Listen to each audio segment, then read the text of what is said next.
What's going on YouTube? I'm doing a review of the Roxio Game Capture HD Pro. It's what I've been using to record my console gameplay for the past few months. It allows you to use both HDMI or component to capture gameplay footage in up to 1080p.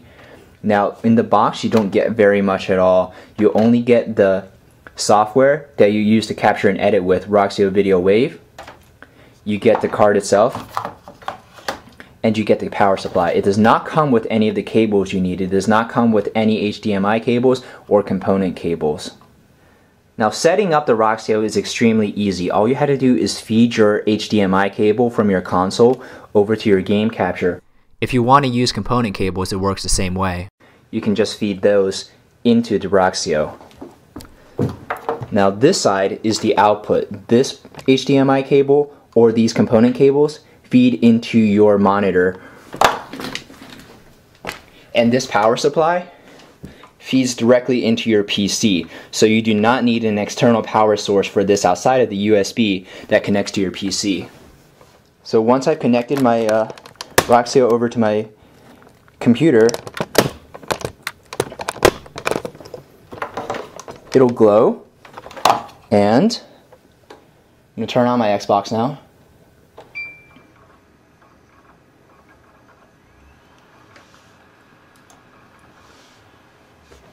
Then once the Xbox is on, you just hit the capture button, and then you select your input source from your PC. So right now my input source is the HDMI. Then to start capturing, you just hit here,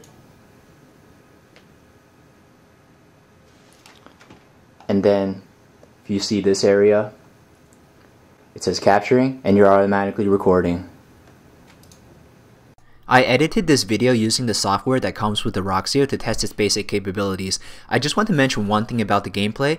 Don't use the suppressor with the SWAT 5.56. It turns the gun into an airsoft gun. You very rarely get any one burst kills with the suppressor attached. The 5.56 is basically two different guns depending on whether or not you use the suppressor.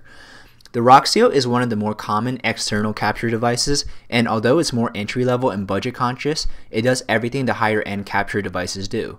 Be careful when shopping though, that you look for Game Cap HD Pro, not the regular Roxio Game Capture. Shoppers unaware have been caught off guard and bought the regular non-HD version before. Obviously, this device captures video in full 1080p and is compatible with anything that uses HDMI or component. Outside of consoles, it does have limited PC use. I think in 2013, the direct competitors to the Roxio are the Avermedia Game Capture HD, Hauppague HD PVR2, and the Elgato Game Capture. Out of these, I've only used the Avermedia, which was my first game recorder. I was very satisfied with its quality, but I really needed the capture card that let me use HDMI because I play on a monitor, which the Avermedia didn't allow. Look at the description of this video if you want to see my review of the Avermedia Game Capture. Fortunately, I stumbled onto a deal on Amazon.com that allowed me to get the Roxio for $30 less than the original price of the Avermedia.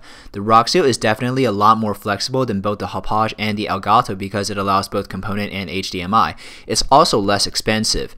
As of right now on Amazon.com, it's $110, $50 less than both the HD PVR2 and the Elgato. A few years ago, almost all commentators used Hauppague PVRs, but PVRs are going out of style. They take up so much more space. You can look at some setup videos with the old Hauppague, and it's astounding how long the cables are.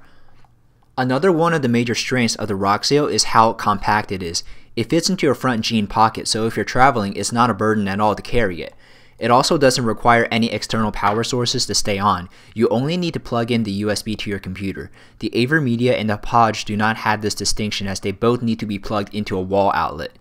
In terms of technical details, you can record at 15 megabytes per second in 720p or 1080p. There's an H.264 encoder embedded within the Roxio, so you don't need any additional CPU resources, which is great for people running less than stellar computers. The software is compatible with Windows XP, Vista, and 7. The software that comes with the device, Roxio Video Wave, is as basic as it gets. You do have some recording options that play in a preview window. With one click of the mouse, you can also stream to twitch.tv, something the Avermedia wasn't able to do. I'm not much of a streamer, but in talking with people who have streamed with the Roxio, it's very basic and doesn't have as many options as using something like XSplit. The Roxio video capture is not compatible with XSplit Broadcaster for streaming though. I think the file sizes are manageable too. On average, you can expect about 10 gigs of files if you record in 1080p, but your mileage may vary. The video editing software is easy to grasp and learn in one afternoon. This video was edited using VideoWave. All functions that you expect are here. You can add voiceovers, transition effects, video effects, color correction, picture-in-picture, and text overlay. It definitely is slower than Sony Vegas, which is what I usually use, but it gets the job done. A very entry-level PC should handle everything you want to edit, but be warned, I have an Intel i7 3.4GHz CPU and 8 gigs of RAM, and I get freezing and slowdown. If you do want to use the recorded video files with another editing program, you have to render the video files in VideoWave first. The files record in MT2S format and outputs directly as ABCHD, not MP4, so if you want to use Roxio with Sony Vegas, you will only get video, no audio. That's not a problem if you just want to add commentary though. In the Roxio editing software, you can just go to a menu option to instantly upload your video to YouTube or Facebook, but I still prefer browser uploading. There are a lot of render and output formats for VideoWave depending on what you want to do. I usually render my console gameplay at 720p because most console games don't even go higher than native 720p. If you do set your console settings to 1080p in the console settings menu, it's playing the game at upscaled HD, which looks worse in my eye. Call of Duty, for example, runs at about native 650 or so on consoles. When playing through the Roxio, I don't notice any gameplay delay, which is great. In terms of recording quality, I find it fantastic and well suited to my expectations. There isn't much of a difference between using this or the Avermedia. One thing you may notice is a black outline around the edges of the gameplay footage here, and I think I can explain why it's not taking up all of the viewing window. It's not the Roxio's quality fault, it's mine. The first few times I recorded and edited my gameplays did take up the whole view screen, but later on I wanted to watch a movie on my Xbox, so I turned the resolution up to 1080p. Like I mentioned earlier, it upscales the video to full HD because I forgot to turn the settings down for my gameplay. I then rendered the video to use with Sony Vegas, but back to 720p. This may be one of the reasons you see my gameplay in a slightly smaller window. Another possibility is because I upscale my bitrate to 15 megabytes per second, I'm getting some of these windowed appearances. I looked at some problems others were having, and there are consistent problems when others have used max bitrate too. But I have been using max bitrate for a while, so I'm going to dial it down and see if that helps. But again, the reason for the slight windowed appearance of my current gameplay is my fault, not the Roxio's. I did mention previously there isn't much of a quality difference between the Roxio and the more expensive Avermedia, and I find that to be pretty much the case with any capture device, as long as you're recording in HD. It may be possible that the Elgato has a slight advantage in picture quality, but unless you put the two videos side by side, I don't think anyone will be able to tell much of a difference. Very subtle differences in recording quality aren't going to mean the difference between 1,000 views or 10,000 views. Maybe if you are a gaming YouTube commentator with 100,000 subscribers, it will matter to you, but I don't expect it to matter too much to anyone else. For me, when I buy smaller gaming accessories or peripherals, money is usually no object. If I can't find the need to upgrade to what many consider top tier in external capture cards, that's the Elgato Game Capture, then that tells you all you need to know about how confident I am in the Roxio. I'll summarize by giving the Roxio an A- grade. The strong points are its pricing value, its superb recording quality, and how compact of a design it is. Coming bundled with recording and editing software is a huge bonus for those that just want to start out recording gameplay and making commentaries.